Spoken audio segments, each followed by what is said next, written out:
Hello friends, good evening. आज काफ़ी दिनों के बाद मैं वीडियो बना रहा हूँ। Almost a week I guess. तो लेट्स सी कि मैंने लास्ट वीडियो में जब हमने बनाई थी तो हमारी बातें यही हो रही थी कि वीकली कैंडल्स देख के यही लग रहा है कि निफ्टी में एक मूव आने वाली है अपसाइड की तरफ। और हमने अपने टारगेट्स को डिफाइन भी किया था। शॉर्ट टर्म टारगेट्स की फर्स्ट टारगेट ये होगा, सेकंड टारगेट ये होगा।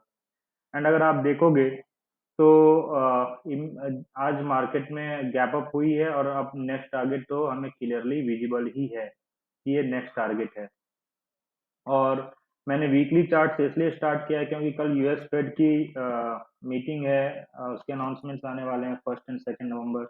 देन 3 नवंबर हमारी आरबीआई की है एमपीसी।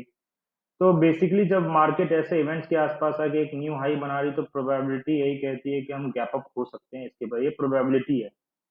तो इसके ऊपर हम जा सकते हैं। इसके जो 18,091 है तो इट्स वेरी हाई चांसेस कि हम गैप अप देख के 18,100 के ऊपर कल ओपन हो सकते हैं। एज ऑफ नाउ मेरी स्टॉप लॉस क्या होगी, 17,885, जो क्लियर भी है हमारे वीकली चार्ट से। तो ये निफ्टी पे बहुत सिंपल है, कुछ भी इसमें देखना नहीं है।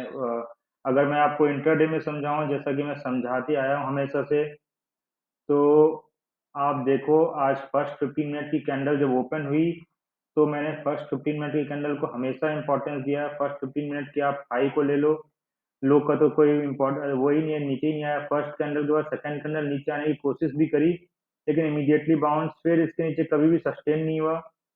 इनफैक्ट 50% भी हिट नहीं हुआ और फिर ये कभी भी इसके नीचे आया ही नहीं। तो आज का डे तो काफी सिंपल था एंड टारगेट अभी हमें क्लियरली दिख रहा है। चांसेस आर वेरी हाई कि कल हम या तो यहाँ खुलेंगे 18,090 और इसके ऊपर ही खुलेंगे। इसके दो तीन रीजन है। एक तो भारतीय एयरटेल का रिजल्ट था। भारतीय एयरटेल की अगर मैं चार्ट देखूं एंड एयरटेल दोनों, सॉरी, एलएनटी। तो भारतीय एयरटेल की अगर आप चार्ट देखोगे तो ये डेली डेली चार्ट पे, इसने वीकली चार्ट पे ऑलरेडी इसने आप देखो, इससे मैं बहुत ही क्लोजली ऑब्जर्व कर रहा हूँ काफी दिनों से। इस इस वीक में इसने ब्रेकआउट देने की कोशिश करी थी लेकिन फेल हो गया, फिर इमीडिएटली बाउंस हुआ लेकिन फिर इसने फेल कर दिया। ये जब इस वीक में वापस इस रेंज पे आ गया तब मुझे लग रहा था कि अब क्योंकि रिजल्ट आने वाला है, और आज चूंकि रिजल्ट भी था और रिजल्ट काफी अच्छे भी आए हैं, तो इस वीक में जब ये वापस आ गया तो ये स्टॉक बार बार यही कह रहा था कि ये ऊपर तो जाना चाह रहा है लेकिन इसे कहीं से भी सपोर्ट नहीं मिल रहा है। तो इस रिजल्ट के वीक में आकर लास्ट वीक मैंने इसे 802 के आसपास, आई गेस दिवाली के दिन मैंने इसे बाय किया था जब 802 के आसपास था, कि अब मुझे लगता है कि मैं इसे अगर कुछ दिन होल्ड करूंगा तो ये मुझे अच्छे रिटर्न देके जाएगा। तो 802 के आसपास की मेरी बाइंग है। इस वक्त 832 चल रहा है और मैंने इसे अभी कल तक के लिए होल्ड किया हुआ है। सिमिलरली मुझे एलएनटी काफी अच्छा लग रहा था। ये एलएनटी एंड भारतीय एयरटेल मैं इसलिए बता रहा हूँ, रिजल्ट बेसिस पे ये कह रहे थे कि कल निफ्टी में कैसी मूवमेंट आ सकती है। मे बी ये निफ्टी 50 के कंस्टिट्यूएंट्स हैं तो ये प्रोबेबली इन्हें ऊपर लेके जा सकते हैं निफ्टी 50 को। तो ये निफ्टी हम देख रहे हैं, निफ्टी की टारगेट क्लियर है। थोड़ा मैं इसे जूम आउट करूं। हाँ, और अब देखते हैं कल सीएनएक्स फाइनेंस की एक्सपायरी है, निफ्टी फिन की। निफ्टी फिन में क्या हो सकता है, तो मैंने आज ही इसमें पोजीशन बना ली 18,500 के कॉल में। इसकी रीजन यही है कि मैं ये देख रहा था, दो चीजें देख रहा था मैं। ये एक बड़ी कैंडल है 25 ऑफ अक्टूबर की। अगर आप देखोगे ये दिवाली के दिन की कैंडल है और ये 25 ऑफ अक्टूबर की एक बड़ी कैंडल है जिसके ऊपर ये जाने में केपेबल हो गया था लास्ट लास्ट में। ये 15 मिनट पे भी काफी क्लियरली विजिबल है कि ये इसके ऊपर जाना चाह रहा था। फर्स्ट 15 मिनट अगेन ये ओपन हुआ, इसके ऊपर ही रह गया एंटायर डे एंड लास्ट में ये कोशिश कर रहा था।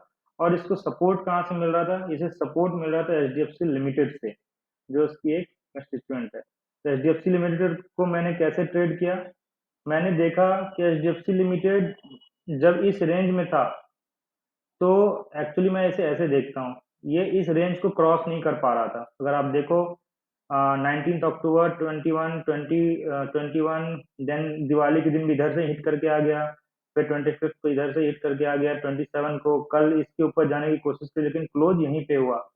तो अगर इसे क्रॉस करता तो मैं इधर तक रुकता कि चलो गैप तो फिल हो जाने देते हैं। आज क्या हुआ, ये गैप के ऊपर ही ओपन हुआ, मतलब मेरे जितने भी शॉर्ट टर्म रेजिस्टेंस थे सबके ऊपर ही ये ओपन ही हुआ यहाँ पे। तो मैं मान के चल रहा था कि एटलीस्ट एक बार यहाँ पे एक बार रुकना चाहिए। यहाँ की रीजन क्या थी, मैंने बना के रखा हुआ था, अब देख लेते हैं क्या थी।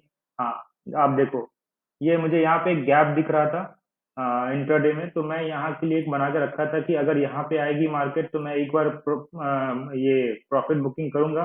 बट मैं जनरली क्या करता हूँ, जो मेरे विनिंग ट्रेड्स होते हैं मैं उसमें स्टॉप लॉस सेल करता हूँ।